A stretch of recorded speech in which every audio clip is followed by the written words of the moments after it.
Miss Ma'am, you're working in the wrong country. We all need to be working in Germany, I learned today, because of one reason. And one reason only. Germany's sick leave is off the charts. I'm reading here on the screen behind you that under Germany's burnout leave policy, employees who are suffering from burnout can take up to 72 weeks of paid leave. The policy aims to help employees recover from their stress and restore their energy and motivation. It also benefits employers by reducing absenteeism, turnover, and healthcare costs. Imagine taking 72 weeks off of your job because you're burned out. Let's figure out how much time that is. How many months is 72 weeks?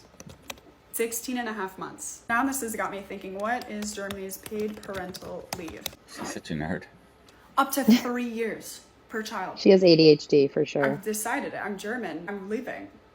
What? This is why I talk about work-life balance and all the strategies that I give you to start thinking outside. We got to get her on the show. Your time, your mental capacity, how much you're actually giving to your job, because absolutely no one is going to do it for us. She talks so much more than Joel and I. Examples where other countries are successfully implementing work-life balance into their nation. Our nation has decided that that is not important. You have been burned out since Trump has been in office, since Biden has been in office. Neither one of these two folks are really undateable when it comes to work-life balance. We get a lot of stuff that's like, oh, well, if you don't vote this party, then clearly you're not for work-life balance. It's like, please stop. It sucked for me to work for corporate America since I started in 2019. We've had presidents from both political parties since 2019. So I don't know what we're waiting on. This is not anger at you. It's anger at the American government. So follow for more tips to how to work lazier.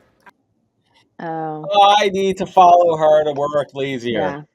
The lazy girl lazier, job. not smarter. Okay, Danielle, it's you first. Floor is yours. Floor is yours. All right. So I appreciate thinking outside the box when it comes to, alternative career paths.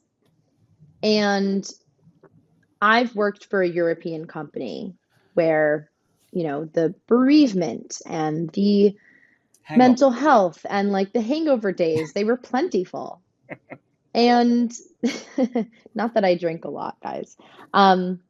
We all know I'm a grandma at heart. But I also think that trying to apply these sort of benefits that exist in other parts of the world to our economy, it doesn't work. You can't say that just because, oh God, I gotta think of one. Just because the UK goes to the office 5 days a week, that we should start doing that. Like, it might work for them culturally because it works for them culturally. Now, that doesn't mean that I'm not about supporting people with burnout and mental health and all of that. But I just don't think that there's a one size fits all solution. And I think that I do appreciate, again, the out of the box thinking, but it's so unrealistic. It's like you're encouraging people to just opt out of the workforce and leave America. And well, what about all the other, cons of leaving America and moving to Germany? It's just kind of this fever dream, it feels like, that she's encouraging people to have and live in. Polarizing for clickbait. I mean, let's talk to someone who knows about that. Joel, what are your thoughts? I can't hear you, and it's so good. You can't hear me? There we go. I can. Yeah, you always can hear me. Look, I think we're on the same level. I definitely think there's some room to go with some of this. I think I think of parental leave, right?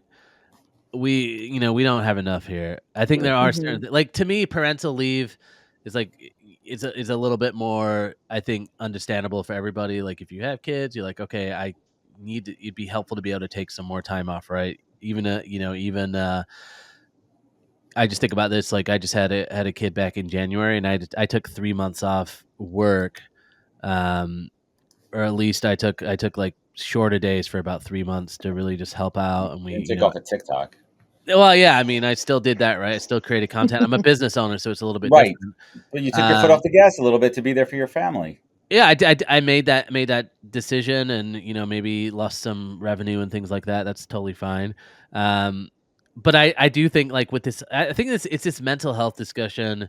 I don't know, how are you, I guess, figuring out like, I mean, it's like one day I'm like, oh, I'm burned out. So like, my question is like, how do you measure that, and like, how is that sustainable? And it sounds great, but I wonder how many people are actually taking 16 months off. I just doesn't.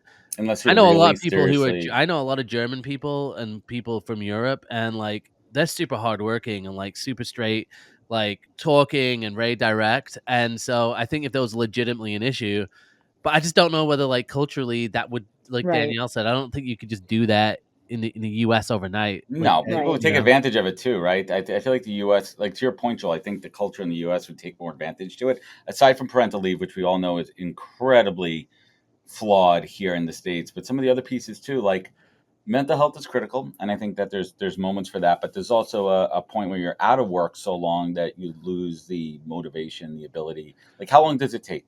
And we have to be careful when we talk about mental illness, like truly diagnosed mental illness versus burnout.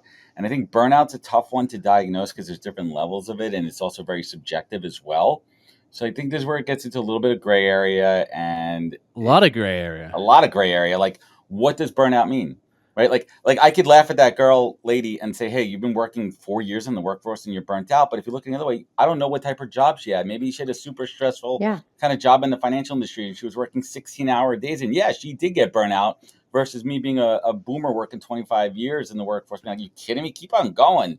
You're just lazy, right? Like there's Well, they say it take. I think there was a study that showed could take up to 3 years to recover from a toxic workplace. But again, it's like Yeah. here's part of the problem. We throw around these terms a lot. Mhm. Toxic, this, that, and what can happen is it can just lose its weight. So Mm. then when people do hear it, and then they're like, okay, well, not every boss in the world is toxic.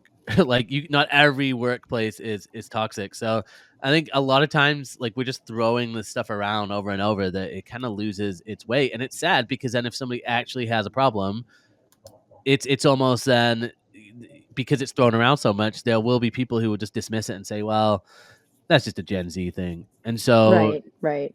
so I think like with content like that too, obviously, like you said, Adam, it's a lot of clickbait in there, and it is interesting, but I still think, I don't know how helpful that is necessarily with, people who, like, you do a post, Danielle, and about, your post, and you get all of these people responding angrily.